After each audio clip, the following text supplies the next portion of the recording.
خواتین کی علمی، فکری اور روحانی تحریریں اب صرف پڑھی نہیں سنی بھی جا سکتی ہے صالحات امریکہ کی آڈیو سٹوریز میں۔ صبر جمیل کیا ہے؟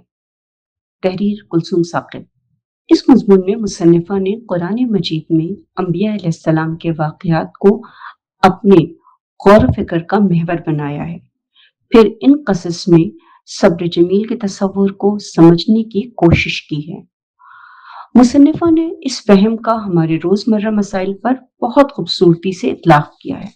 تاریخ جتنا اہم موضوع ہے، لوگ اتنے ہی اس سے بیزار دکھائی دیتے ہیں۔ جیسے جیسے میری عمر بڑھتی جا رہی ہے، مجھے شدت سے اس بات کا احساس ہوتا جا رہا ہے کہ مسلمان بحیثیت قوم اپنی کسی روش اور اپنی تاریخ سے کچھ سیکھنے کے لیے تیار نہیں۔ معلوم نہیں یہ سلسلہ کب تک جاری رہے گا۔ آج دنیا میں جو ہنگامہ برپا ہے وہ اپنے موضوع کے لحاظ سے کچھ نیا نہیں۔ کچھ کردار نئے ہیں، کچھ چہرے بدل گئے ہیں، مگر موضوع وہی ہے اور جستجو بھی وہی۔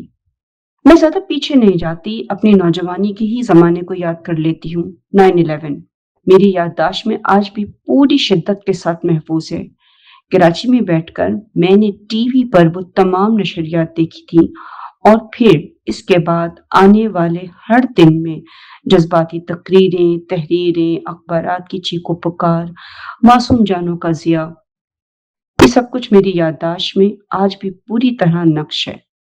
لیکن افسوس یہ ہے کہ نہ اس وقت ایک عام مسلمان نے ہمت، استقامت، عقل، حوصلے اور صبر جمیل سے کام لیا، اور نہ ہی آج وہ ان اوصاف کو اپنانے کے لیے تیار دکھائی دیتا ہے۔ وہ اپنی بے بسی کا رونا تو روتا ہے، لیکن ساتھ ہی جذباتیت، احساس کمتری، جلد بازی اور جہالت ہی کو اپنا اوڑھنا بچھونا بنائے بیٹھا ہے۔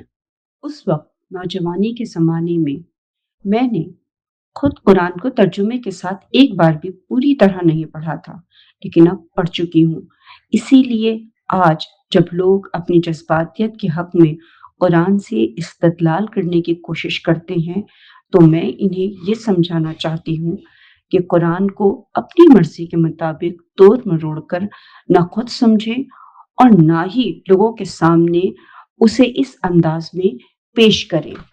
جس قرآن کی چند آیات کو آپ اپنے استدلال کی بنیاد بنا کر پیش کرتے ہیں، اس کے مقابلے میں پورا قرآن اپنے تمام انبیاء اور رسول کی سرگزشت سے بھرا پڑا ہے، جہاں ہر جگہ ہمت اور استقامت ہی یعنی صبر جمیل ہی جلوہ گر نظر آتا ہے۔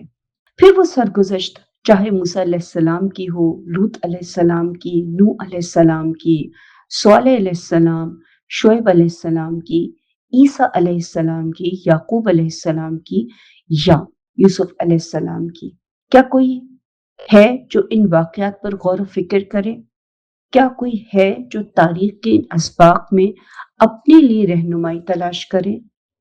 لفظ صبر جمیل کا مطلب یہ نہیں کہ انسان بغیر ہمت، حوصلے اور کوشش کے محض اپنی جگہ بیٹھا رہے، بلکہ اس کے معنی یہ ہے کہ اپنے عزم، ہمت اور حوصلے کو ہمیشہ سربلند رکھے اور حالات کو بہتر بنانے کے لیے جو کچھ بہتر طریقے سے کر سکتا ہو اسے بغیر مایوس ہوئے مسلسل کرتا رہے۔ کیا یعقوب علیہ السلام کے شایان یہ تھا کہ وہ اسی اولاد کے ساتھ رہتے جس کے بارے میں انہیں غالب گمان تھا کہ اس نے یوسف علیہ السلام کو کہیں پھینک دیا ہے؟ وہ انہیں چھوڑ کر کیوں نہ چلے گئے؟ ایسے ظالم لوگوں کے ساتھ کیوں رہے؟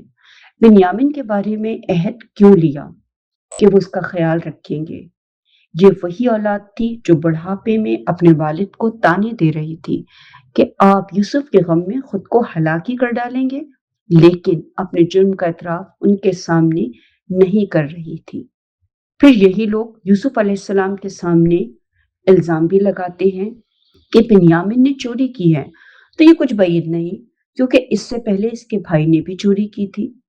اللہ تعالیٰ نے نہ صرف یہ بات نقل کی بلکہ ساتھ ہی قرآن میں یوسف علیہ السلام کی دل کی کیفیت بھی بیان کر دی کہ اس تانے نے انہیں جو اذیت پہنچی ہے